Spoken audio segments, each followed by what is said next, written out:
is based on the platform of the web server. See, if a web server is a Linux server, if the web server is a Microsoft server, or a web server is Sun Solaris, then obviously all the technologies with respect to the operating system changes. Again, on the web, as you know, there are different types of storage which is available. So these kind of storage features would mean, are we storing basic files, are we storing databases, or are we storing messages, that is emails and whatever we say. So this is another kind of a difference in a web technology itself. So this would still remain with the web server itself. But when two servers talk to each other, then we are talking about a different, what we call it as the communication technology between the two servers. So how does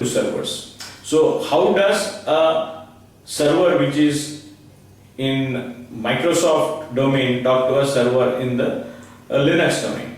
So these connect to each other using TCP/IP protocols, and they need to have a particular web protocol. So they would, if you've heard of this HTML, so HTML is what? There's a particular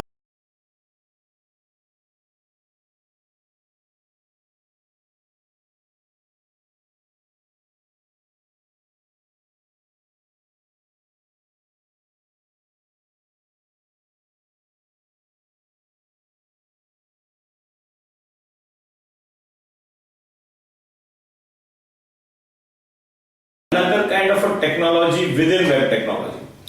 Now when we talk about the server itself, there can be one large hardware which we use it as a single server. That is, we have various subdomains registered within that single server.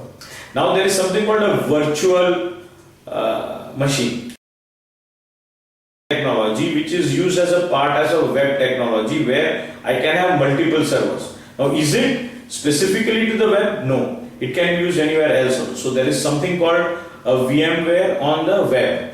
Now what we talk in terms of cloud. Cloud is what? Supposing I want to use time being a CPU with 1 GB of RAM and say 50 GB of hard disk. So I can share this, this much can be allocated using a cloud computing technology, so that I can give this much resource to my whatever web application I'm using.